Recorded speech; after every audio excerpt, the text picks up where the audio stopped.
karibuni sana, na nimefurahi kuona uwepo wenu mahali hapa, wadau mbalimbali. Pia nipende kuishukuru serikali yangu ya Tanzania. Mungu ni mwema, tuko mahali hapa. Kwa asiye nifahamu, naitwa Christina Rogat, almaarufu kama Tina Rogat. Mchekeshaji, muigizaji, yes. Kwa neema Mungu tumekutana hapa kwa kuongea mawili matatu. By the way, pia niliwamisi jamani wa Tanzania. Ombi langu kwa wazazi, walezi, viongozi wa dini, viongozi wa serikali na wadau mbalimbali wa maendeleo ya vijana, tushirikiane kwa pamoja kwa ajili ya kumkuza kijana wa kike na wa kiume kwa ajili ya maadili mazuri, lakini pia tuwape nafasi katika sanaa zao. Jamani, sanaa sio uhuni, ninawaambia. Na mkitaka kujua sanaa sio uhuni, mtaniona mimi nikitambulisha hii bendera ya Tanzania katika mikoa mbalimbali na nchi mbalimbali, na mtaona vijana wengi kupitia mimi wakiinuka katika utukufu wa Mungu.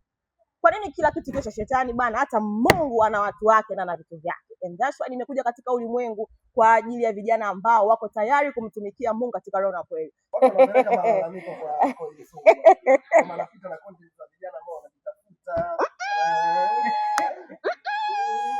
Vijana wanajitafuta bado hawajapata hiyo nafasi tayari yupo. Ni kama anawakosea wale vijana. Kwa maana sasa kuna mtu anaamini kwamba tutakufuatilia. Content yako nzuri na nyinyi nitawafuatilia. Kuna kijana mdogo ambaye ndo alikuwa na content yake. Hilo unahisi pia kweli anawakosea wale vijana ambao wanaibuka kwenye industry ya tutakufuatilia. By the way, kuna namna kumwongelea mtu kutokana na mazingira yenu, watu wanaitafsiri tofauti. So kwa ubaya.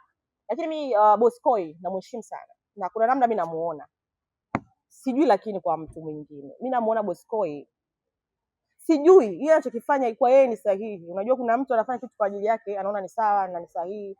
But mimi namuona kwenye engo nyingine tofauti kabisa. Namuona kwenye engo ya ukuu, engo ya uongozi hivyo. So siwezi kuiongea yote, lakini nitamfuatilia zaidi. Nitamfuatilia zaidi. Ana uwezo kufanya zaidi ya kile anachokifanya kwa ukubwa au kukuza zaidi. Naweza nikasema hivyo kwa haraka. Kwa nini tunaona kiki kabla ya kipaji cha mtu? Kwa nini tunaona kuigana kwa content? Kila mtu ana icon yake au utambulisho wake. Tukimwona Isco tumuone Isco, tukimwona Mai tumuone Mai. Kwa nini tuigane? Kuna kusapotiana, it's okay, sio mbaya. Hata wanamuziki wanasapotiana. Lakini kwa nini tuigane? Kila mtu anatakiwa awe na utambulisho wake. Na kuna muda kiki inaua kazi pia. Lakini kuna muda pia kiki ina push kazi. Kuna mtu anaandaa kiki ya gharama nzuri inaenda viral, lakini ukija kuangalia kazi it's normal. Kwa hiyo unakuta unaua ile kazi kwa sababu umeipa kiki zaidi.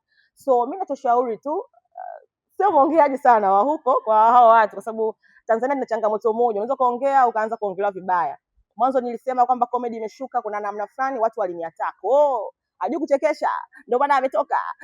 Sija hivyo, ndio bongo tulivyo. Lakini kiuhalisia mimi ni mtu niko real sana. Kiuhalisia tusipende kuigana kwenye masuala ya content, ila tusapotiane. Tumpe mtu credit yake hivyo.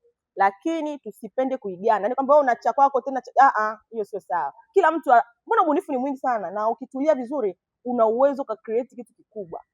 Sawa. Kwa mimi niko sawa na hawa wanaosema kwamba kiki na kuigana kwa content kwa content creators hivyo. Sawa. Nilicross hii mada, lakini kwa kuwa umeileta, nilicross mara mwisho alivyopost Maimata zile video la voice za zamani, but kwa kuwa umeileta na kuna wengine wanaendelea kujiuliza, niifunge kwa namna hii. Sitamani kuona inaendelea kuongelewa, it's either kwa ubaya au kwa uzuri. Image ya mtu aliyeweka kichwani kwake hivyo aendelee kuiweka, wala asibadilishe. Kuna muda utafika atatambua A na B. Niweke wazi kwanza, sije kugombana na huyo mtu, sije kupishana naye kauli popote pale nchini duniani. Sijawahi aidha kutukana naye, aidha kugombana naye, yani sijawahi. Alipita kwenye maisha yangu na akaondoka kwenye maisha yangu kwa amani. Sawa. Yoyote yanayoendelea, naomba niulize swali. Tufanye huyo dada kafanya. Kuna mtu anaweza kanithibitishia hapo kwamba amefanya hiki hapa, na mkaamini kwamba kafanya? Yupo? Hayupo. Aya, hajafanya. Kuna mtu anaweza kanihakikishia kwamba huyo mtu hajafanya? Hayupo, si ndio? Kingine, Uchawi upo hata kwenye Biblia na kitabu cha Mtume sallallahu alaihi wasallam, huyo Mtume kwenye Qur'an wanasema uchawi upo. Kama uchawi upo, lolote sasa likatokea, anaweza kaa yeye, anaweza kaa sio yeye. Lakini okay, baada ya hayo yote nini kimetokea? Tunaishi mara moja. It's either ilikuwa, it's either ijawa, na kuna vitu vingine vya rohoni ambavyo uwezi ukavielezea kwa watu mwilini wakakuelewa. Sijui mnanielewa. Kwa hiyo mada mimi naomba tuifunge kwa namna hiyo. Duniani what I believe is kuna karma. Na kwa yeyote aliyewahi kumfanyia mtu ubaya, my dear, karma is real. Itafanyika na itaonekana.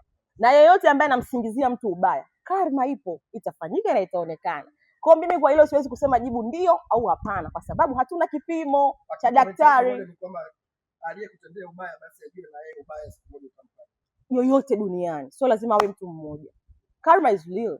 Yoyote ambaye umewahi kumfanyia mabaya isko one day na wewe itakureturn kwako. And even mimi sio mwema, kuna watu pale nimewakosea. Kwa hiyo kuna either karma zangu nishazipata au nitazipata. Kwa kuhusu huyo binti naomba asiatakiwe, asiseme kwa ubaya. Mnavyotafsiri kwenu ni sawa. Yesu mwenyewe alitafsiriwa kwa namna yake na aliwasaidia. Kwa kila mtu anachoamini kwenye mindset yake aamini hivyo hivyo. But mimi sina shida na huyo dada. Sawa, na itabidi nimtafute. Tupige story, tuongee nini. Yaani ili muone kwamba hayo mambo hayapo. Hatuna connection mimi na huyo mtu. Hatuna connection. Hatuna, tunakutana wapi my friend? Kuwahi kawaida. Muda wake uliisha kwa kwangu. Alipita muda ukaisha kaondoka. Isko. Wewe watu waliokuwa nao, wewe demu wako wa kwanza leo unaye? Isko, swali Mtume isko. Okay, content zangu nitakuwa nazifanya zenye msingi wa maarifa ya kumsaidia kijana kubadilika, kurudi kwa Mungu, au kwenye kumfundisha kijana namna ya kujitambua na kukaa katika nafasi yake yeye ni nani na kusudi lake, au katika kumfanya mtu amtumikie Mungu katika roho na kweli. Ila hii haina udini jamani. Mimi sijatumwa kwa ajili ya dini na Mungu hajaumba dini katika ulimwengu. Mimi nachukua mtu yoyote. Uwe shoga, Mungu anakuhitaji, utabadilika. Uwe mdangaji, uwe mlevi, uwe muuni, Mungu anakupenda hivyo hivyo ulivyo. Na hakuja ulimwenguni kwa ajili ya watu wema. Alituchagua sisi wachafu ili tuwe wasafi. Kwa hiyo mimi nipo kwa ajili ya watu wote na content zangu kuanzia sasa hivi ni Mungu, vijana, maarifa, mafundisho. Only that. No ujinga, no mambo mabaya. Kuna mtu yeye kuniambia umeokoka lakini Mungu haui hisia ndani ya mwili wako. Ni kweli kabisa jamani. Unapokuwa mwilini utaulisha mwili chakula kwa sababu uko mwilini. But unapokuwa rohoni, roho yako inabidi iwe na nguvu kuliko mwili wako. Ndio maana watu wanafunga ili waue matendo ya mwili, upe nguvu roho zao ziwe na nguvu.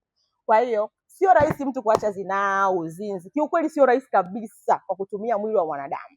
Hata mimi ni katika dhambi ambayo iliniangusha mara nyingi ni hiyo, uzinzi, ulevi. Yaani kuna namna jamii tunaamini kwamba hatuwezi kuacha hayo matendo. Lakini mimi nakwambia Mungu anatengeneza watu. Mungu anabadilisha watu. Changamoto ya wanadamu tunaingia kwa Mungu kidogo kidogo. Ndio maana matendo ya mwilini hatuwezi kuyaua. Tumeambiwa tusifuate dunia. Tusifuate matendo ya miili yetu. Maanake wewe ukimfuata Mungu katika roho na kweli kwa 100%, Mungu anakupa neema na nguvu na uwezo wa kuyaua matendo ya mwili wako na kukaa katika utukufu wa kumtumikia katika roho na kweli. So kwa kuongea hiyo kwa maelezo marefu kabisa, mimi niko single. Hii pete wengi na wachanganya jamani. Sijachumbiwa. Mimi niko single kabisa. Sina mahusiano ya aina yoyote yanayohusiana na mwanadamu. Nasubiri wakati wa Mungu, wakati sahihi wa Mungu. Kwa sifanyi chochote katika huo ulimwengu mnaouzungumzia. Yes. Na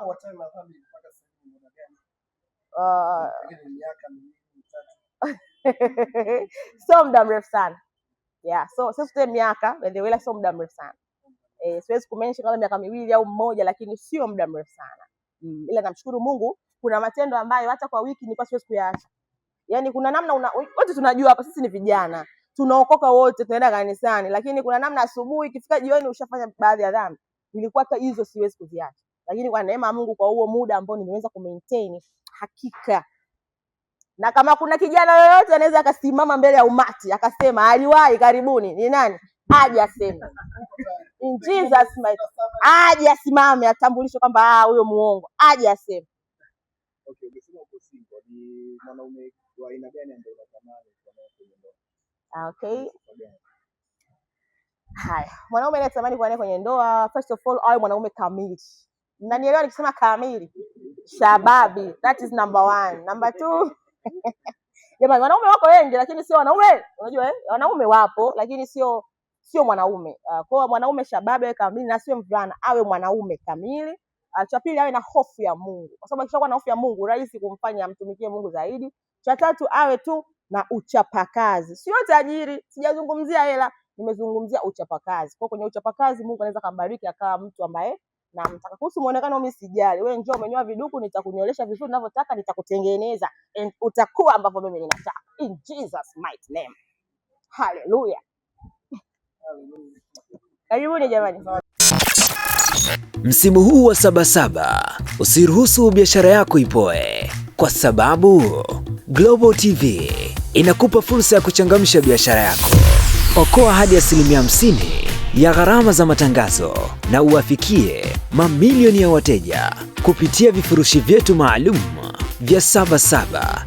Chagua kifurushi chako kuanzia $250,000 hadi $500,000 tu.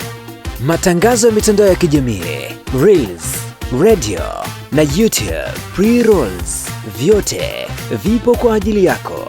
Ofa hii ni kwa msimu huu wa Sabasaba tu. Wahi sasa. Wasiliana nasi kupitia namba zinazoonekana kwenye skrini yako. Global TV, tunakuza biashara yako.